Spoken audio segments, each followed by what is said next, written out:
O padre António Pedro, ele vai falar também um bocadinho de si, mas ele é capelão do Hospital de Santa Marta. Portanto, o seu dia-a-dia é acompanhar doentes. Eu ponho um bocadinho atrás, pronto. É acompanhar pessoas que estão em situações de limite. E pronto, e é essa a razão porque achamos que queríamos ter cá connosco. Já cá esteve noutras circunstâncias, mas para nós é uma honra mesmo tê-lo cá também hoje. E agora diga só um bocadinho. Agora não consigo dizer a sua honra. Até porque dá erro quando a gente escreve no Word. Eu sou dioniano, pronto, é tenho um H no meio, não lembro a ninguém. Boa tarde a todos e a todas. Se ir ao lançamento de um livro é um ato de muita generosidade para com os autores, vir aqui a um lançamento de ideias, algumas delas, a maior parte delas soltas, e a grande maioria delas nem sequer são minhas, é um exercício de maior generosidade da vossa parte. Eu tenho que agradecer muito a vossa presença aqui. Imagino que seja por amizade ao Graal, imagino que seja por amizade também a este pobre que vos fala, como dizia também como dizia aqui a Tisha ou a Teresa? É as duas coisas. Como dizia a Tisha, trabalho com pessoas, no hospital escuto pessoas, acompanho pessoas, no hospital e não só, e para mim não me arrependo do que faço, é um motivo é aí que eu caminho, é aí que eu cresço, é aí que eu amadureço. A desvantagem de acompanhar pessoas é não ter a paz necessária para sentar à escrivaninha e ler o que se quer e escrever o que se quer. Por mais reflexão que exista, falta a disponibilidade de oferecer-vos um produto muito mais sistematizado, ideias muito mais alinhavadas, muito mais cuidadas. Quem sabe aquilo que eu partilhar convosco pode ser princípio de conversa, e quem sabe essa conversa pode ser bem mais articulada e bem mais sistematizada, ou pelo menos ajudar a articular e sistematizar. Neste lugar de fogo, assim vocês recebiam o convite, com esta pequena frase de um parágrafo do Carlos Maria Antunes, do último livro, creio eu, do A Noite que nos guiaste. A Noite que Guiaste. Nessa referência, esse lugar de fogo, o Carlos referia-se ao monge que no ato de entrada, no ato de professar, pede a misericórdia de Deus e a misericórdia dos irmãos. E se quiséssemos essa referência à misericórdia como ponto de partida na vida do monge, e eu atrevo-me, acho que não abuso, a dizer na vida do discípulo, de Jesus, eventualmente dos homens e mulheres de boa vontade, reconhecerão que a misericórdia é um ponto de partida, e já lá vamos. O Carlos Maria Antunes fazia referência ao deserto, a um lugar interior, e faço minhas as ideias dele e acrescento palavras. Esse lugar interior onde percorremos entre a impotência e o desejo, entre o silêncio, a palavra, a oração. Esse lugar interior da fúria e da paciência, da pressa e da profecia. É nesse lugar de fogo que é moldada a humanidade. A humanidade no sentido de que o que humaniza. Quem sabe ainda pode ser objeto de conversa a seguir a provocação ou a convocação de Carlos Maria Antunes. Além dessa frase tão sugestiva que recebiam cada um de vós e eu também no convite que alguém preparou. Escolheram um quadrado preto. Um coletivo. Escolheram um quadrado preto, um quadrado negro. Escolheram o preto, não sei se foi à toa, se não foi. Importa para mim, como ponto de partida, pensar nesse quadrado preto que escolheram para convite. Claro que evidencia a beleza do vitral da Vieira da Silva, da Maria Helena Vieira da Silva. Por outro lado, também nos invoca mais ou menos a origem da palavra misericórdia. Por via grega, Helios seria o daimon grego da caridade, da piedade, e juntamente com Eusébia seria também da lealdade, da misericórdia. E esse Helios é filho de Érebo, que é a personificação da escuridão, das trevas, e de Nix, que é a personificação da noite. Ambos, Érebo e Nix, são filhos de um deus primordial do caos. Importa-nos, talvez, como ponto de partida, apesar dos outros filhos de caos, aliás, além dos outros filhos de Érebo e Nix, Helios emerge da aflição, emerge do desnorte da noite e quase que nos deixa já como, quem sabe, pista para a conversa, como se a crise, ou a ameaça, ou o perigo gerasse a misericórdia. Como se fosse esse quadrado preto, invocando a escuridão, invocando as trevas, invocando a noite, como se fosse a oportunidade da misericórdia, onde se escreve a misericórdia, onde é gerada a misericórdia. Quase que já dá para ficarmos por aqui, mas vou perturbar-vos ainda mais um bocadinho. O altar de Helios estava também na Ágora, em Atenas, e era conhecido por ser austero, sem imagens, e conta-se que havia um corrupio de gente, porque todos se podiam aproximar e desabafar nesse altar da misericórdia, nesse altar de Helios. Até os piores dos homens, dizia-se, fossem quais fossem os seus crimes. Helios encontrava equivalente na mitologia romana, na mitologia latina, na misericórdia e a clemência. Helios, a palavra grega que pode dizer misericórdia, na Bíblia traduzida para grego, na conhecida Bíblia dos 70, cuja tradução temos graças a Frederico Lourenço. Helios aparece no Antigo Testamento cerca de 170 vezes, 170 vezes, e refere-se à lealdade, à aliança de Deus. No Novo Testamento, esse sim, escrito em grego, aparece 27 vezes. 27 vezes. E aparece apenas nos Evangelhos. E traduzimos, ou tendemos a traduzir, por pena, por misericórdia, por compaixão. Misericórdia, e se quiséssemos olhar a etimologia, miseratio tem que ver com miséria, e cordis tem que ver com coração.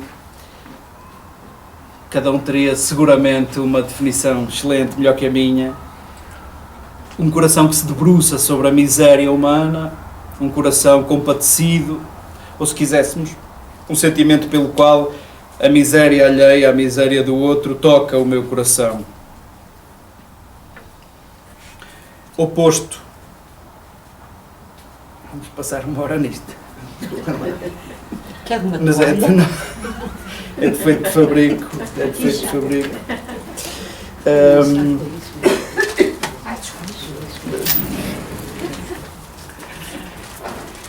Obrigado. Muito obrigado.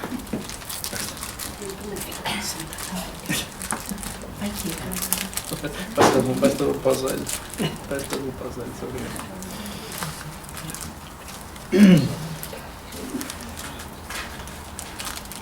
Obrigado. Pela etimologia, o propunha, e cada um poderá acrescentar bem melhor, poderá formular bem melhor uma síntese etimológica, a miséria alheia que toca o meu coração, um sentimento pelo qual a miséria do outro toca o meu coração.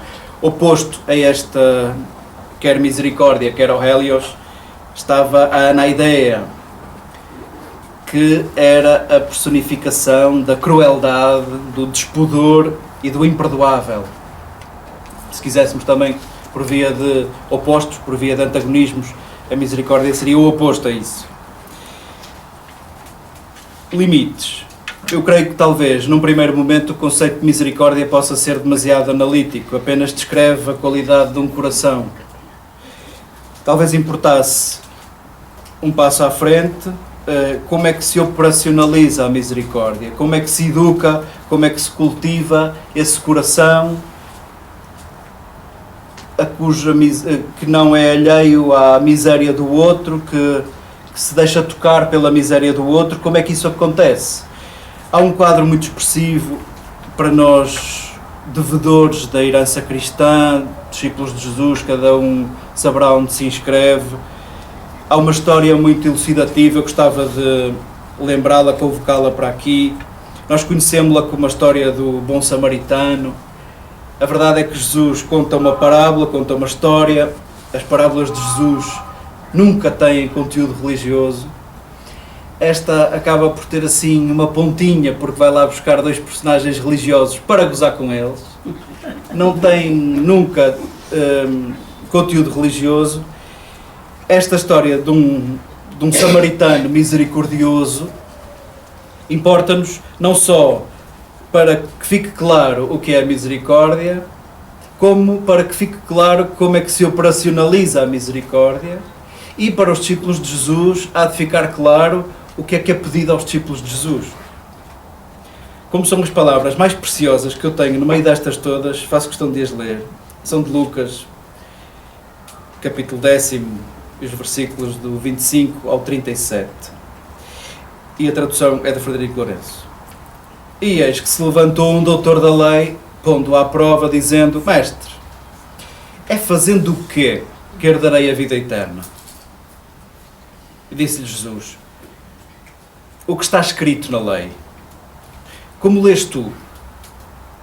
O outro respondeu: amarás o Senhor teu Deus com todo o teu coração, com toda a tua alma, com todas as tuas forças e com todo o teu entendimento.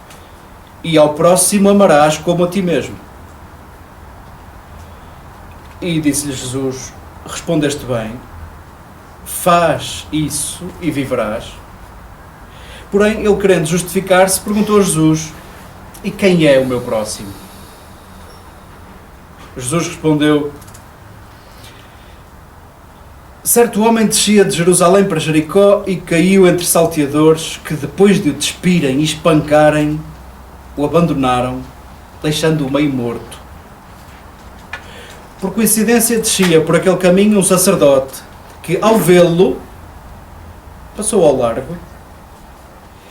Do mesmo modo, também um levita passou por aquele lugar e, ao vê-lo, passou adiante. Mas um samaritano que ia de viagem chegou ao pé dele e, vendo-o, compadeceu-se. Aproximando-se, ligou-lhe as feridas, deitando nelas azeite e vinho, colocou-o sobre a sua própria montada, levou-o para uma estalagem e cuidou dele. No dia seguinte, tirando 2 denários, deu-os ao estalajadeiro e disse: trata dele, e o que gastares a mais eu te pagarei quando voltar. Qual destes 3 te parece ter sido o próximo daquele homem que caiu nas mãos dos salteadores? Respondeu: o que praticou misericórdia para com ele. E Jesus disse-lhe: vai, e também tu faz o mesmo.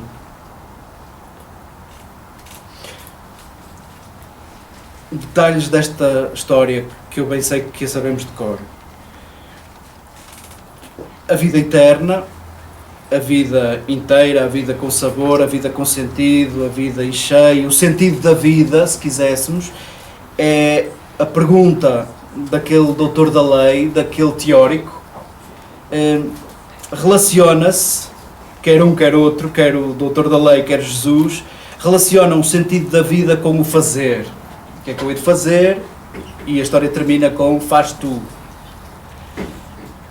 O sentido da vida relaciona-se com o fazer, com o ethos, com os hábitos, com os costumes, com, desculpem o plural, com os agires. A pergunta é o que fazer, o que cumprir para possuir. O que fazer para possuir?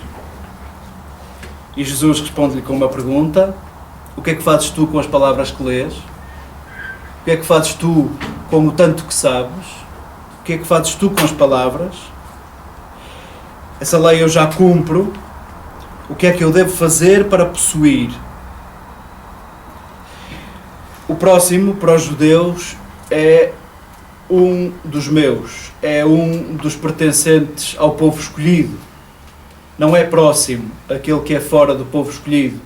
Não é próximo aquele que, por via de desgraça, não está entre o povo, seja por doença, que era entendida sempre como um castigo de Deus, seja por outra qualquer maldição, seja por ter a infelicidade de não ter nascido dentro do povo eleito. O próximo é mais ou menos claro quem é. É um dos meus. E a pergunta, quem é o meu próximo, é inusitada, porque bem sabemos quem é, e Jesus parece desmontar a pergunta entre quem é o meu próximo, parece que se desdobra em quem é que se faz próximo daquele homem. Talvez fosse mais importante para Jesus, não tanto de quem é que te aproxima, não só quem é aquele que merece que tu te aproximes, é de quem te aproximas tu. E em certa medida o próximo serás tu. Tu é que te farás próximo. Curioso que nesta história, e como dizia há pouco, conteúdo religioso, as parábolas de Jesus nunca têm o pouquíssimo que têm é para gozar. Percebe-se que a religião por si, ou se quiséssemos mais religião, não ajuda, pelo contrário. Aqueles dois estavam impossibilitados, vendo aquele homem meio morto, significa que não sabiam bem se estava morto ou não, não se podiam aproximar de um corpo morto para depois poderem entrar no templo, teriam que se purificar primeiro. Em certa medida, as disciplinas religiosas, a ordem religiosa, o cânon religioso, atrapalha. E Jesus coloca isso nesta história com uma intencionalidade. Atrapalha. A lei atrapalha. Atrapalha muito. Será um primeiro sinal, por exemplo, Jesus na sinagoga, na versão de Marcos, logo no capítulo 3, a ausência de misericórdia na lei religiosa que impedia de cuidar uma pessoa, por exemplo, ao sábado. E Jesus será esse que estará sempre acima da lei religiosa, porque acima da lei religiosa está o cuidado. E já lá vamos. Aquele personagem improvável, distante e pouco simpático, ao passo que o sacerdote e o levita eram pessoas importantes, eram pessoas especiais. À partida, em qualquer história, os seus interlocutores, particularmente aquele doutor da lei, à partida teria já uma predisposição empática para com duas personagens, o sacerdote e o levita. E Jesus explora bem a condição do samaritano, que é um impuro. Eles tratam-se por cães uns aos outros, insultam-se. Os samaritanos, ao verem judeus a passar por ali para irem para Jerusalém, atiram pedras. Desconsideram-se uns aos outros. À partida, invocaram um personagem, um samaritano, numa história, junto de um judeu, junto de um doutor da lei. À partida seria para dizer: eu vou provar-te novamente que o samaritano não presta e que o levita e que o sacerdote continuam a ser boas pessoas. Jesus consegue gozar com isto e inverte tudo isto. Aquele personagem improvável, distante e pouco simpático, foi capaz de, nesta breve história de Jesus, que nós não sabemos bem como é que acaba, mas percebemos que é um crescendo e imaginamos que os dias seguintes foram mais disto, altera os compromissos. A gente não sabe bem para onde ele ia, mas a verdade é que não chegou a tempo. cancela a agenda, gasta do que tem, paga adiantado o conforto e o cuidado daquele homem, dispõe-se a uma dívida, o que quer que tu gastes eu vou pagar, voltará no dia seguinte para pagar e não sabemos o resto. Não sabemos em quantos dias andaram nisto e não sabemos quanto é que ele gastou nisto. Percebemos é que há aqui um exagero, uma desmesura. Quem é o meu próximo versus de quem te fazes tu o próximo. Sendo que o próximo, e a Lídia Jorge bem que lembrava, o próximo coincide também com o mais distante. Com o mais distante. E aquele samaritano era, sem dúvida, nesta história, a personagem mais distante, a pessoa mais distante. O que fazer para possuir versus o que fazer para não possuires. O que fazer para que outros ganhem. Neste trânsito entre estas perguntas, neste êxodo, nestas perguntas, é convocada a precariedade de todos os êxodos. O próximo foi quem praticou misericórdia, respondeu o doutor da lei. E aqui sim a palavra que aparece é Heleos. Jesus diz-lhe, vai e faz tu o mesmo. Se quisermos, e pode ficar para a conversa, que próximo quero eu ser? E ser próximo será sempre uma tarefa operativa, será sempre um fazer. Parágrafo. A palavra que aqui aparece a propósito de os personagens que passam, veem, 2 seguem adiante, há um a quem é atribuído um verbo grego, splangnizomai, nas suas derivações. Splangnizomai aparece 12 vezes no Novo Testamento e são sempre nos Evangelhos. Muitas vezes aparece para dizer o que é que Jesus sentiu pelas multidões e habitualmente traduzimos por sentiu compaixão.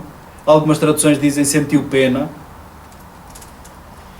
Acontece e aparece o verbo splangnizomai ou splangniste, ele compadeceu-se. Aparece quando aquele servo pede um perdão de uma dívida enorme. O senhor desse servo sentiu pena, sentiu compaixão. Acontece quando um pai de um menino diz a Jesus, se puderes fazer alguma coisa, tem pena de nós.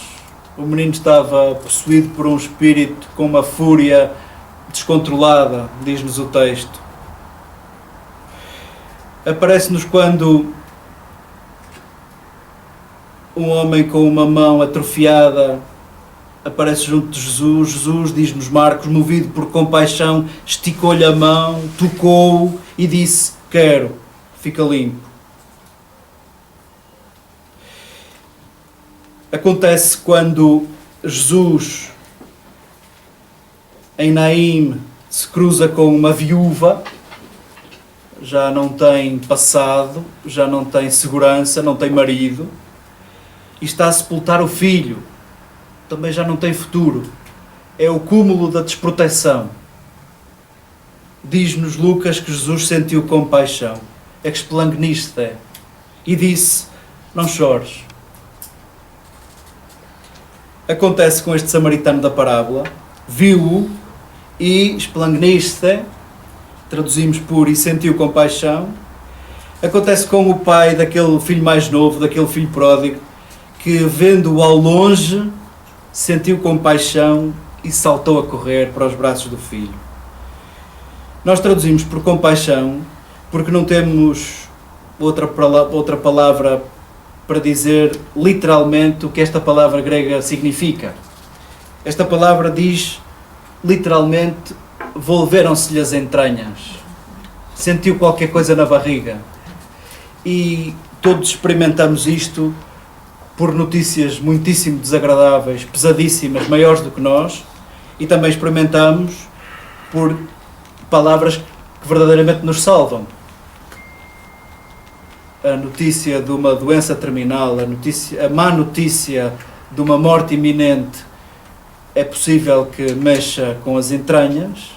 Ver alguém nessas condições que acaba de receber esta notícia mexe com as entranhas.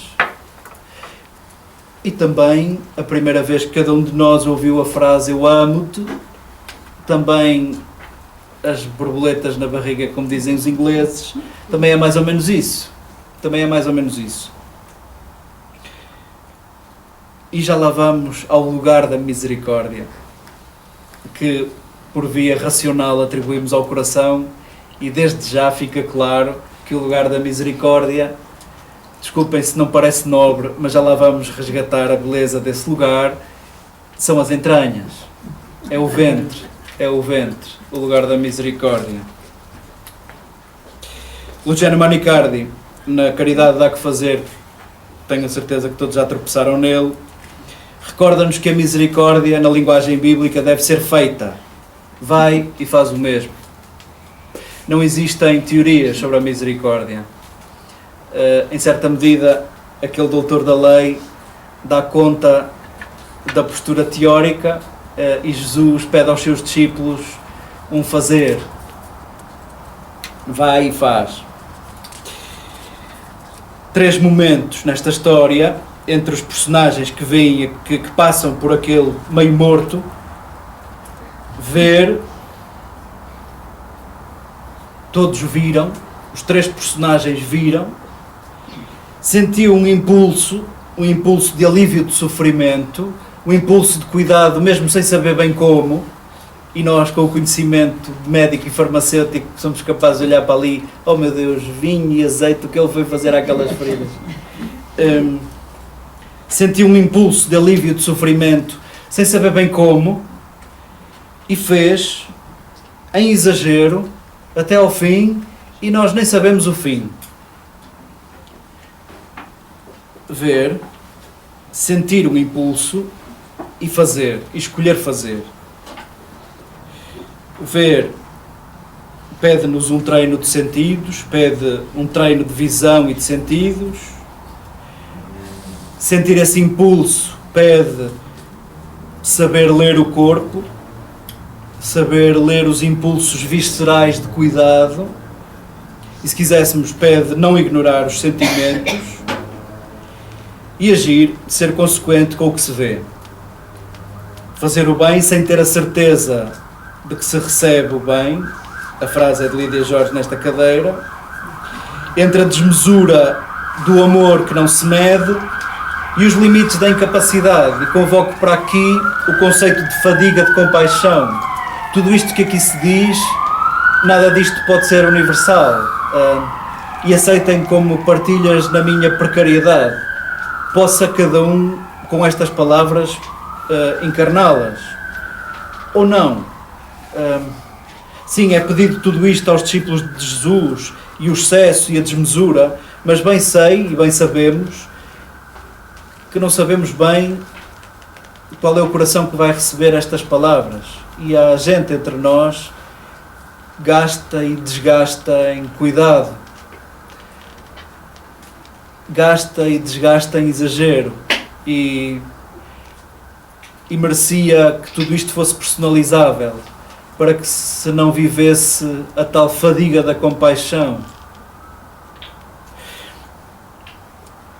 Treinar a visão, saber ler o corpo e agir, são já a evocação da antropologia, da nossa antropologia, desculpem dizer assim, da proposta da antropologia de Jesus, que, coitadinho, ele tentou e não conseguiu, tentou descolar-nos de uma antropologia binária, de uma antropologia dualista, o corpo, a alma, o mal e o bem, o preto e o branco, o sagrado e o profano, e andamos sempre nisto, séculos e séculos e séculos. Jesus bem que tentou, de facto o cristianismo propõe uma antropologia tripartida, Paulo também tentou, mas nós somos herdeiros em cada século de voltarmos a isto, de voltarmos a dualismos, é muito mais fácil. e demite-nos das nossas responsabilidades, todos os dualismos. O último do qual somos herdeiros, talvez século XIX, o jansenismo, novamente o corpo e a alma, novamente o bom e o mau, o sagrado e o profano, e nada disto diz nem a realidade nem a condição humana. A realidade é muito mais complexa do que uma leitura dual e a condição humana é muito mais complexa do que uma visão dual. Se quiséssemos, ao falar de treinar a visão e os sentidos, estamos a falar de corpo, e corpo sou eu e a minha relação com a matéria.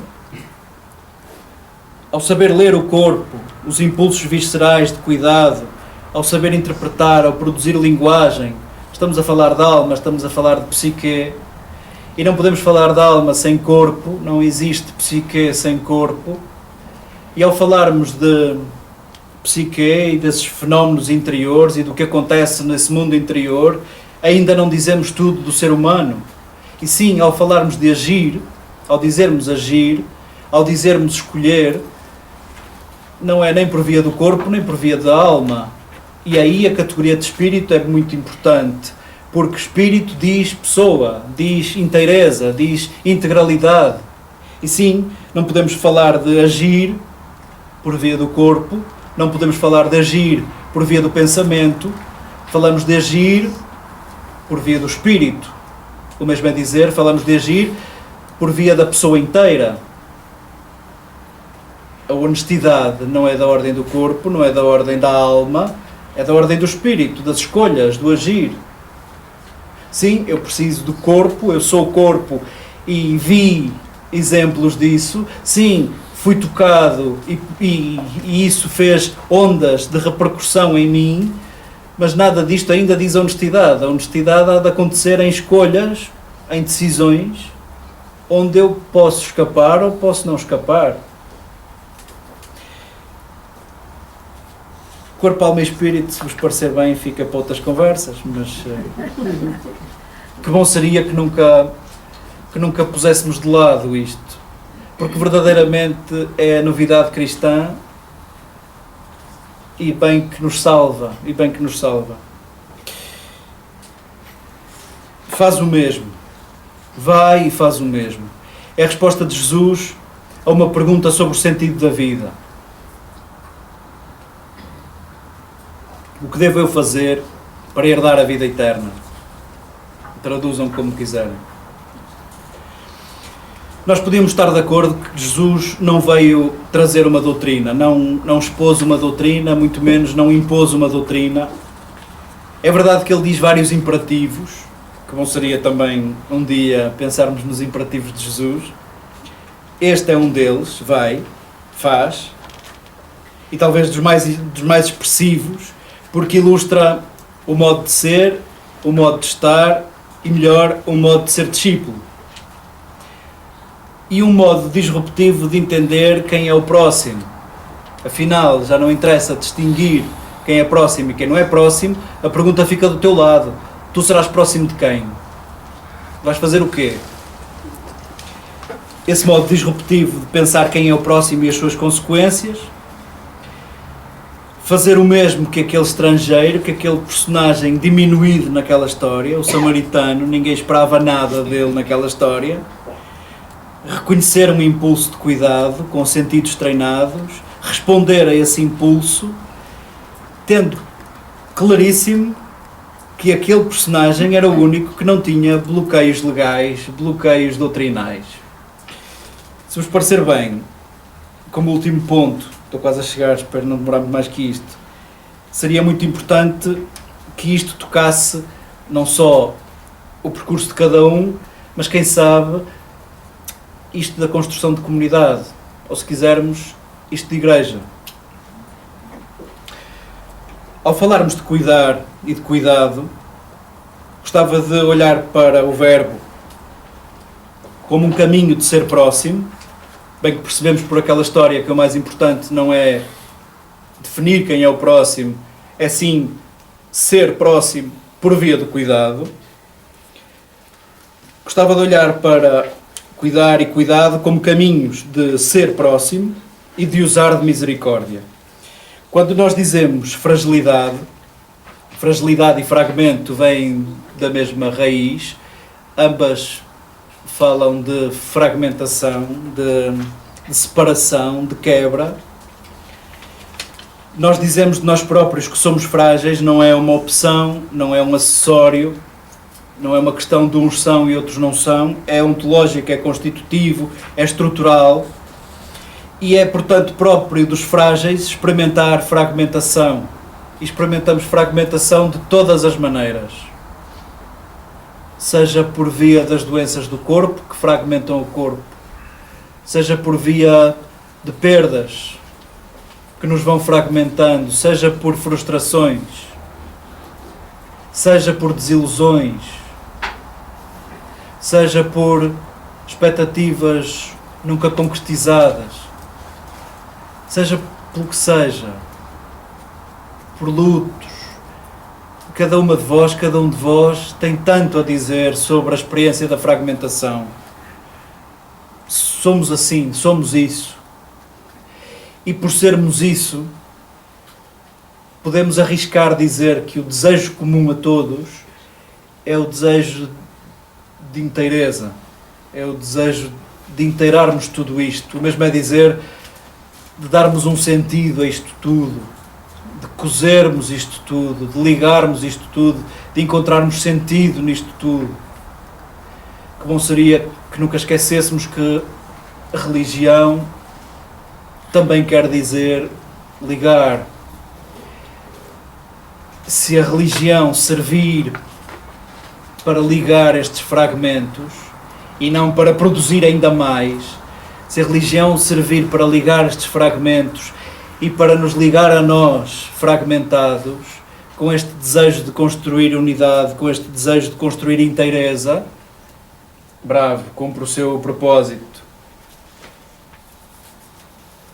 Creio que às vezes a religião não serve bem para isso. E já lá vamos. O verbo cuidar, por via etimológica, não nos salva. O verbo cuidar vem do verbo cogitare, latino, e quase que diríamos nada a ver uma coisa com a outra. Quando falamos em cuidar, parece que imaginamos já as enfermeiras a passar álcool e a preparar uma agulha e um penso a seguir e tira e injeta e, meu Deus, tudo tão plástico. E de repente a origem etimológica parece tão teórica, parece tão abstrata, cogitare, tão escondida. Dou sempre o mesmo exemplo. Se eu ligasse agora ao meu pai a dizer que era capaz de ir jantar com ele que mora perto de Guimarães, o meu pai ia seguramente dizer: eu cuidei que não pudesses vir. E utiliza o verbo de uma forma muito mais erudita que vocês. Muito mais erudita que eu, e ele só tem a 4ª classe, mais ou menos aldrabada. Sim, por via erudita, o meu pai usa o verbo cuidar. Se quiséssemos um compromisso entre o que significa isso de não estava inteirado dessa informação, se quiséssemos um compromisso entre o que é a origem etimológica e a evolução semântica do verbo cuidar, talvez isso de inteirar possa definir melhor, possa iluminar melhor o verbo cuidar, porque a verdade é que entre o algodão da enfermeira e a agulha, e o que se injeta e o que se tira, e os pensos, o que de facto está a acontecer nessa experiência de fragilidade e de dor é uma vontade de inteirar, é uma vontade de colar o que a doença fragmentou. E a verdade é que, por via etimológica, também conseguimos, com o verbo inteirar, não estava inteirado dessa informação, conseguimos reconciliar-nos com o verbo cuidar, desde a sua etimologia à sua evolução semântica. Propunha que olhássemos para o verbo cuidar, entendendo-o em sinónimo como inteirar. E, portanto, será próprio dos frágeis conjugar o verbo cuidar, esses que desejam ser inteiros, esses que desejam a inteireza. E é próprio do cuidado não acrescentar mais fragmentação e ajudar a colar fragmentos, ajudar a inteirar. Como é que cuidamos? Como é que inteiramos? Voltamos a olhar o corpo, aprendamos com o corpo. A verdade é que o lugar do cuidado, por via etimológica latina, diríamos que seria o cérebro, o lugar do cuidado, do cogitar, por talvez influência bíblica e que fica depois na cultura ocidental, olhamos o coração como o lugar interior e éramos capazes de dizer que era o lugar do cuidado e o lugar da misericórdia. Eu gostava que olhássemos para o ventre, para as entranhas, e é verdade que é o que acontece na proposta que nos vem da literatura bíblica. Se olharmos o ventre, é a parte do nosso corpo mais desprotegida, em contraste com o cérebro, que está protegido com a caixa mais forte que temos. O cérebro é o órgão mais protegido, os pulmões e o coração têm uma proteção ótima, e de todos os nossos órgãos, aqueles que estão mais expostos são os que estão no ventre. É o lugar mais frágil, é o lugar mais exposto. E que belo ser aí o lugar da misericórdia, ser aí onde tu sentes o impulso de cuidado. Que bom deixarmos isto já para conversa, esta ou outras. No lugar mais frágil do nosso corpo é onde acontece o impulso de cuidado. No lugar mais frágil é onde acontece o impulso de inteirarmos quem vemos fragmentado.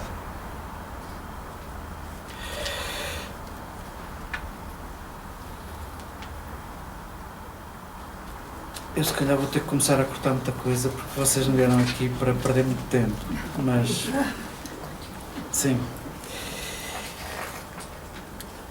As curas de Jesus importam-nos, já disse isso várias vezes, eu sei que me repito muitas vezes, desculpem por isso.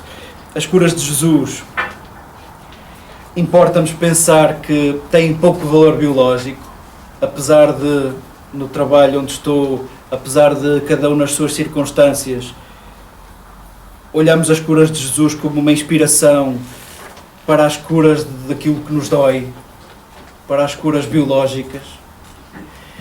Mas a verdade é que isso também dá conta de séculos de leituras literais, de séculos de ignorância das Escrituras. Os textos bíblicos, na nossa tradição, são de quê? São dos anos 50, dos anos 60, do século passado. O texto bíblico em português, no bolso de cada um, ou na mesinha de cabeceira de cada um, ainda não tem 100 anos. Ainda tem uns 60 aninhos, talvez. É uma pena, mas é onde estamos. As curas de Jesus talvez não valham muito por via biológica, e a expressão sei que causa riso, por aflição, porque todas as pessoas que Jesus curou morreram todas. Todas as pessoas que Jesus curou morreram, ou a seguir, ou uns anos a seguir, ou não interessa, morreram. De repente ficamos a pensar quantas vezes seria preciso o milagre de Jesus, para quê? Para tornar as pessoas eternas? Isto só dá conta da dificuldade que temos de aceitarmos a nossa condição de frágeis. As curas de Jesus, que os Evangelhos nos deixam nas mãos, são na verdade curas biográficas. O que acontece é que aqueles personagens, se estavam com uma doença, estavam impuros, estavam fora, estavam castigados por Deus, não podiam frequentar os mesmos lugares que o resto da comunidade, não podiam estar no centro. O que Jesus oferece é condições de possibilidade de se relacionarem, condições de possibilidade de relação, condições de possibilidade de voltar ao centro, condições de possibilidade de se erguerem, de estarem à mesma altura, de serem semelhantes. E a pergunta que há de ficar para nós, diria eu assim, e sei que estou a abusar ao dizer isto não pode ser universal, mas diria eu que ao ler estas curas de Jesus, a interpelação ao leitor é: caríssimo leitor, querida leitora, que pensas fazer tu com a tua condição saudável? Tu que és par, tu que és semelhante, tu que te passeias pelo centro, tu que não tens restrições, o que é que pensas fazer com isso? Vê lá, este teve agora uma oportunidade, este nasceu de novo. Tu que pensas fazer com o teu nascimento? O que pensas fazer com a tua vida? Aquelas pessoas que Jesus curou, mais do que libertas de uma doença que tem uma validade sempre a prazo e curta, sentiram-se e souberam-se pessoas. E essa foi a cura que Jesus ofereceu. Tratar-te como pessoa. E nós, não sabendo curar coisa nenhuma, isto nós sabemos curar. Tratar como pessoas. Tratar como pessoas.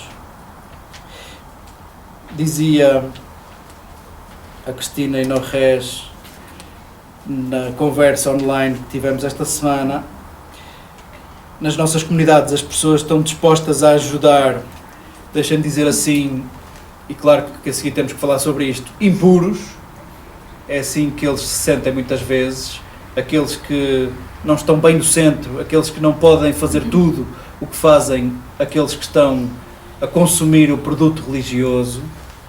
As pessoas estão dispostas a ajudar os impuros a fazer coisas, mas a verdade é que não os querem, dizia a Cristina. E a verdade, acrescento eu, é que isso parte, isso fragmenta e isso mata. Não sabemos nada sobre curas biológicas de Jesus, mas em questão a curas biográficas, sim, está nas nossas mãos fazer muito, fazer muito. Oferecer a possibilidade de se considerar pessoa. Como último ponto, pensaria então a Igreja como um tempo e um lugar de aprendizagem de misericórdia. Podia ser bem um ginásio onde treinamos e usamos a misericórdia. Esta é a ideia que trago e logo vemos o que é que fazemos com ela. Tudo o que é sólido, tudo o que é duro, tudo o que é maciço, parte, provoca fragmentação. O que não é sólido não faz partir, não gera fragmentação. Desculpem lá esta coisa tão óbvia, mas vai-nos ajudar a olhar agora a nossa condição pessoal e a nossa condição comunitária. Sólida é a certeza, sólida é a doutrina, sólida é a afirmação, sólido é o juízo. E tudo isto provoca fragmentação. Leve e flexível é a incerteza que leva à dúvida, que leva à escuta, que leva à empatia, que permite que o outro seja outro. E, de verdade, só a escuta permite que o outro seja outro. Seja como ele é, seja quem ele é, nas palavras que ele escolhe para dizer quem é. Só a escuta permite que o outro seja outro. De outra maneira, o outro será sempre fruto da minha produção, dos meus preconceitos, dos meus desconhecimentos, da minha ousadia, da minha fantasia. Só a escuta permite que o outro seja outro. Esse que Levinas define como esse que rompe e me salva da minha mesmidade. Jesus não veio impor uma doutrina sólida, que viria partir, que viria dividir entre cumpridores e incumpridores, entre capazes e incapazes, entre conhecedores e ignorantes, entre saudáveis e doentes, entre santos e pecadores. Jesus veio cuidar de gente partida, e partida pela solidez e pela rigidez doutrinal. E por isso deixa perguntas. O que diz a doutrina? O que diz a lei? Mas mais do que isso, como é que tu a lês? O que é que tu fazes com isso? Quem é que te parece que foi o próximo daquele homem? Jesus traz perguntas.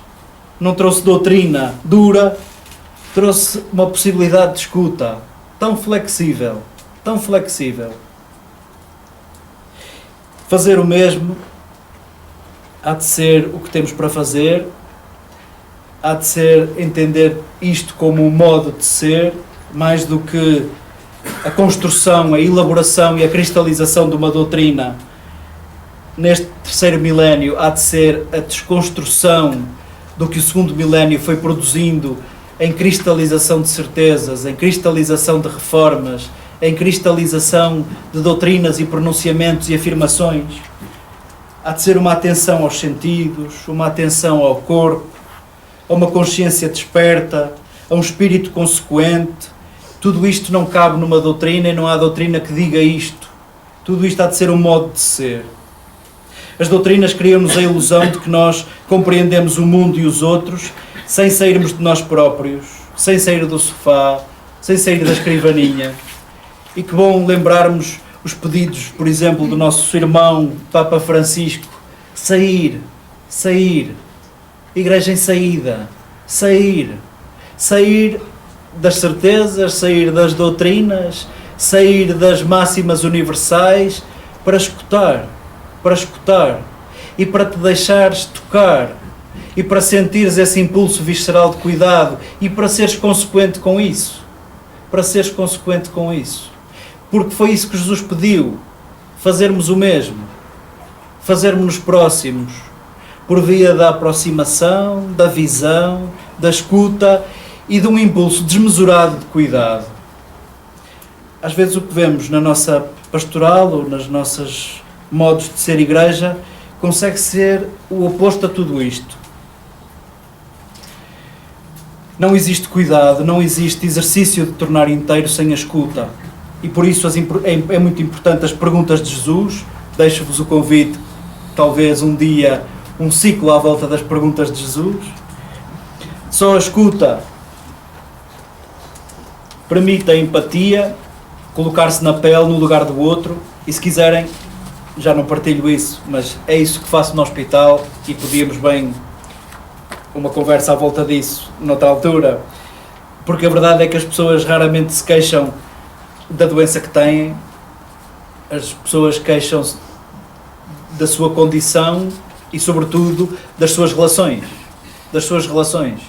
que é o maior dos nossos tesouros e a fonte das nossas maiores dores, quando rompidas, quando suspensas.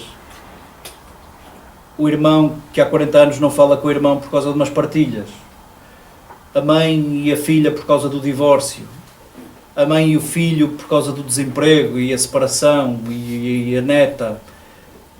O que acontece de experiência de aflição, de fragmentação que escutamos em quem se abre, em quem se narra, não é a doença que fala, é o sofrimento, é isto de ter a vida toda aos bocados e de querer ligar tudo isto. Se quiséssemos, é possível pela escuta, é possível por essa disponibilidade a que o outro se narre e a que se diga com as suas próprias palavras. Vale no hospital e vale na igreja. O Thomas Alick utiliza o trabalho no hospital, das capelanias hospitalares, e o trabalho nas prisões, das capelanias prisionais, como modelos onde a igreja se pode reinventar. Isto porque no hospital não serve de nada se eu levar um produto, se eu levar a salvação. Não serve de nada se eu levar mais uma coisa. O médico leva o diagnóstico, o enfermeiro leva terapêuticas, outras pessoas vão levar o produto, a higiene, o que for. Se o padre também for levar sacramentos, se o padre for levar um produto, se o assistente espiritual for levar uma coisa, sem querer saber se serve, se não serve, é mais do mesmo. O que todos os dias escolhemos como bondade de tudo isto é a oportunidade de não oferecermos coisa nenhuma que não seja a possibilidade de tu te dizeres, de tu te contares, acreditando que ao usares as tuas palavras, tu próprio estás a cozer, tu próprio estás a colar, tu próprio estás a encontrar sentido. E que bom seria que isto fosse possível entre nós, nas nossas comunidades, e pensando no hospital como modelo, também na nossa igreja.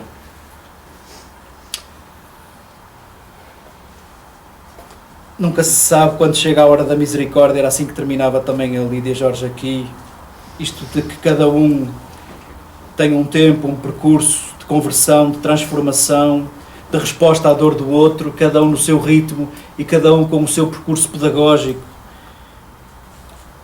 Nós temos o presente. É bem certo que nós não temos todo o tempo do mundo, mas temos o tempo e somos feitos de tempo. Nós temos o tempo presente, importa-nos a forma como Jesus apresenta o tempo presente, por exemplo, nas palavras inaugurais do Evangelho em Marcos, o tempo está pronto.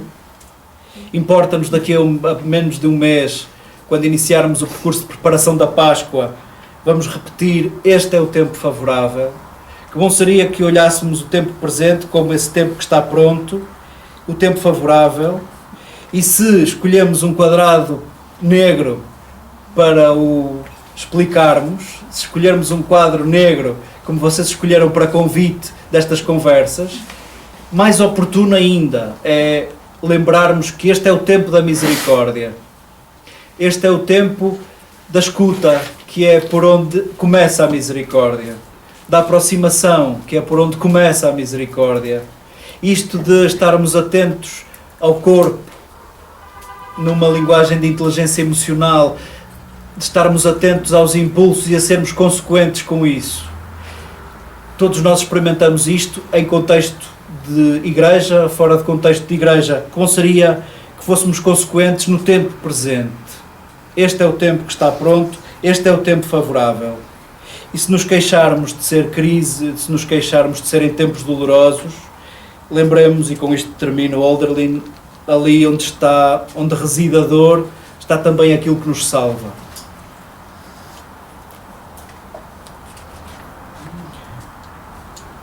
Dá para 15 minutos, 20 minutos de que vocês quiserem, e depois vão jantar mais cedo, se os parceiros. Não,